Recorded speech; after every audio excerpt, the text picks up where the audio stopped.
Coronavirus en Italie, les autorités exigent le respect des pays voisins sur les frontières.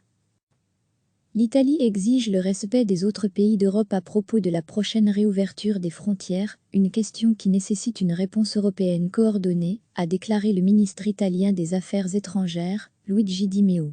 J'ai beaucoup entendu parler de l'Italie ces jours-ci. Ce n'est pas le moment de polémiquer, mais je tiens à préciser une chose, nous exigeons le respect. Si quelqu'un s'imagine qu'il peut nous traiter comme un pestiféré, alors sachez que nous ne resterons pas sans réagir, a mis en garde M. Di Maio, dans une déclaration sur Facebook. Touchée de plein fouet par le nouveau coronavirus, plus de 33 000 morts en 3 mois, l'Italie, qui semble avoir maîtrisé l'épidémie, se déconfine progressivement depuis début mai et se prépare à une réouverture de ses frontières le 3 juin. À lire aussi, coronavirus en Italie, les citoyens pourront voyager librement dans leur pays à partir de mercredi. Rome pousse à une reprise coordonnée des déplacements en Europe pour le 15 juin, ce qui marquerait une reprise à l'échelle continentale du tourisme, un secteur clé pour l'économie italienne aujourd'hui à genoux. Plusieurs pays voisins refusent cependant une réouverture à cette date de leurs frontières terrestres avec l'Italie, ce qui fait grincer des dents à Rome, qui y voit une manière détournée d'empêcher les touristes de venir dans la péninsule. C'est le cas en particulier de l'Autriche et de la Suisse. L'Italie est toujours un hotspot, bien que la situation se soit déjà améliorée dans certaines régions, a déclaré cette semaine le ministre autrichien de la Santé Rudolf Anschobe, Vert.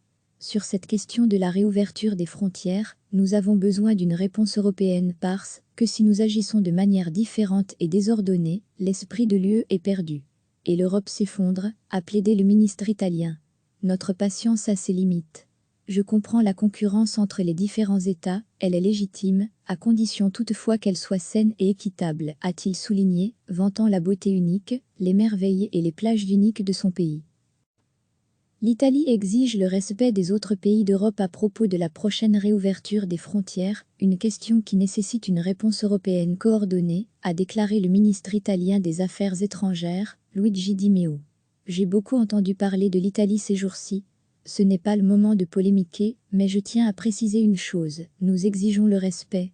Si quelqu'un s'imagine qu'il peut nous traiter comme un pestiféré, alors sachez que nous ne resterons pas sans réagir, a mis en garde M. Di Maio, dans une déclaration sur Facebook.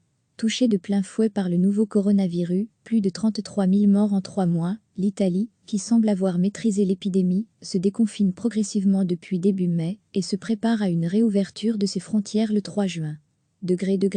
À lire aussi, coronavirus en Italie, les citoyens pourront voyager librement dans leur pays à partir de mercredi. Rome pousse à une reprise coordonnée des déplacements en Europe pour le 15 juin, ce qui marquerait une reprise à l'échelle continentale du tourisme, un secteur clé pour l'économie italienne aujourd'hui à genoux. Plusieurs pays voisins refusent cependant une réouverture à cette date de leurs frontières terrestres avec l'Italie, ce qui fait grincer des dents à Rome, qui y voit une manière détournée d'empêcher les touristes de venir dans la péninsule. C'est le cas en particulier de l'Autriche et de la Suisse. L'Italie est toujours un hotspot, bien que la situation se soit déjà améliorée dans certaines régions, a déclaré cette semaine le ministre autrichien de la Santé Rudolf Anschobe, Vert. Sur cette question de la réouverture des frontières, nous avons besoin d'une réponse européenne parce que si nous agissons de manière différente et désordonnée, l'esprit de l'UE est perdu. Et l'Europe s'effondre, a plaidé le ministre italien. Notre patience a ses limites. Je comprends la concurrence entre les différents États, elle est légitime, à condition toutefois qu'elle soit saine et équitable, a-t-il souligné, vantant la beauté unique, les merveilles et les plages uniques de son pays. Cliquez sur s'abonner pour recevoir les dernières nouvelles.